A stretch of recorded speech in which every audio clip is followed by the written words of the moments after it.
Hi guys! So malapit na ang bagong taon. Ilang araw na lang at bagong taon na naman. So mag-e-end na tong 2025. And gusto ko lamang i-share sa inyo yung mga librong nabasa ko this year. Actually, wow. Actually, ang goal ko this year dapat ay 10 books. Wow. Yun yung goal ko as in 10 books ang kailangan kong mabasa. Kasi just to inform you guys, palabasa naman talaga akong tao. Nag-start yan nung high school ako, nagbabasa na ako ng book. Pero, hindi, hindi pa ako nagbabasa nun ng mga self-help books. Like ngayon, na yun yung pinakagusto kong binabasa, self-help books. So, nung high school kasi uso yung mga pocket books, di ba? So, as in, madaming mga pocket books na hinihiram ako sa mga estudyante, sa mga kaklase ko. Kasi, uso yan nun eh, yung, yung Precious Hearts Romances, yung mga yon, yung mga maninipis lang na mga pocket books. As in, binabasa ko. Tapos, kino-confiscate pa ng mga teachers namin kasi yun yung kinakaadikan namin noon.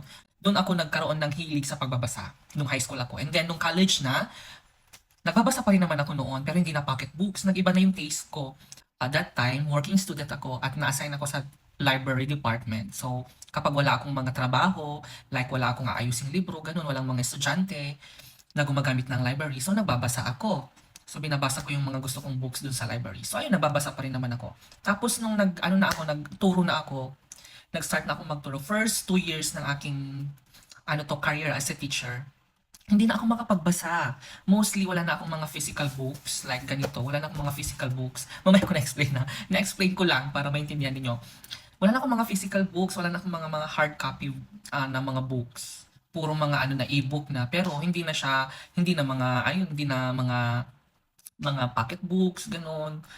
More on self-help books na. Kasi nag-iba na naman yung taste ko eh. Gusto ko yung something na makakapag, bigay sa akin ng something na may matututunan ako as a teacher para may apply ko sa career ko as a teacher. Ganon. So, ganon na yung mga gusto ko. Tapos, nandito na ako sa Thailand, doon na nag-start yung, bumalik na naman yung gusto kong magkaroon ng mga hard copies na books.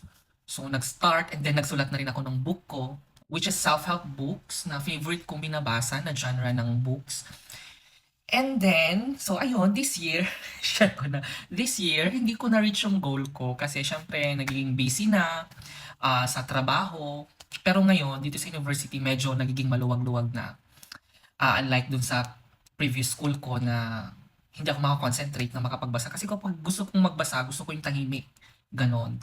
Marami naman akong vacant time noon sa previous school ko dito sa Thailand. Kaso nasa loob ako ng classroom. So may mga bata, maingay. So hindi ako makakonsentrate.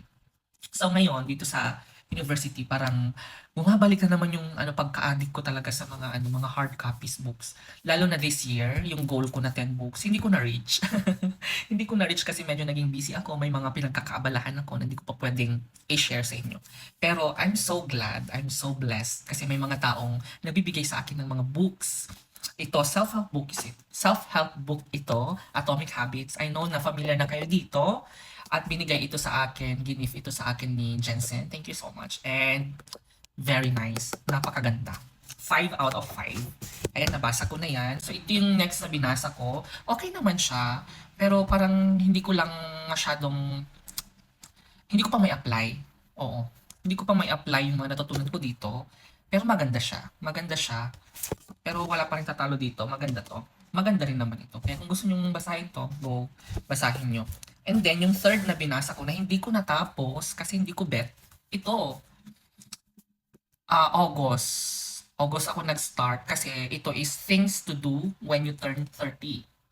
Things to Do When You Turn 30. So, when I turned 30 last August, nag-start ako magbasa nito. Hindi ko lang talaga siya magustuhan, kaya hindi ko na tinapos. Ayan. Ayan, hindi ko na tinapos yan. Tapos may isa pa akong book na pinahiram ko sa isang friend ko. Pinahiram ko sa kanya. Anong title na nun yung blue? Basta, self-help book din yun. Maganda. Sobrang nakatulong sa akin. And my current read, I'm currently reading this book. Hindi na ito self-help book. I'm not a novel person, pero nung nakita ko kasi ito sa kahon, hiniram ko to sa friend ko dun sa Sarasas dati. Alam kong novel, and I'm not into novel talaga. Pero nung, alam mo yun, nung na-start kong basa na yan, nandito na ako, malapit ko nang matapos. 1 week ko nang binabasa to. Hindi kasi ako nagbabasa ng yung the whole day ganon. Kapag bago ako matulog, ganon ako nagbabasa. So, ayun. So, ito na yung current read ko. Wow. I'm currently reading this book, A Sky Full of Stars by Danny Atkins. Napakaganda. I'm loving it. Parang bumabalik yung love ko sa novel. Ayan. So, feeling ko matatapos ko to before New Year. Matatapos ko to bukas. Tatapusin ko lang. Ayan. And then ito, old book ito.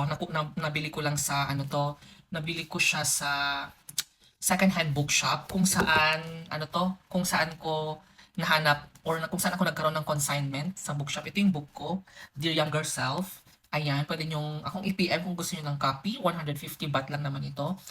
So, sa Kausan pala ha, yung bookshop kung saan nagkaroon ako ng, ng consignment dito. So, nung dineliver ko yung copies na kailangan ng bookshop, napatingin ako sa mga books nila. And then, may sale sila. So, ito, nabili ko lang ng 40 baht. Yung author pala ay si Wanda E. Bronstetter. Wanda E. Wanda E. Bronstetter. Di pala N.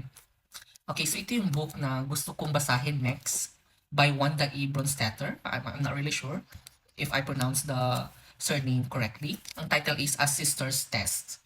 A Sister's Test. Nung binasa ko kasi yung synopsis nito, parang maganda. So parang feeling ko magugustuhan ko siya. So ayan, ito yung next natin. Ito yung current na binabasa ko. I'm currently reading this. And I'm loving it. So, dito siguro sa next na book ko na to, mag-start na akong mag-annotate. I'm going to start annotating para if gusto kong balikan yung mga ganito-ganyan, yung mga magandang quotation, like scenes, yung funny scenes, something like that, pwede ko nang balikan. So, I'm so excited. So, ang goal natin next year ay makapagbasa tayo ng 10 books na talaga. So, ayan lang. Thank you for watching. Ang dami kong satsat. Bye!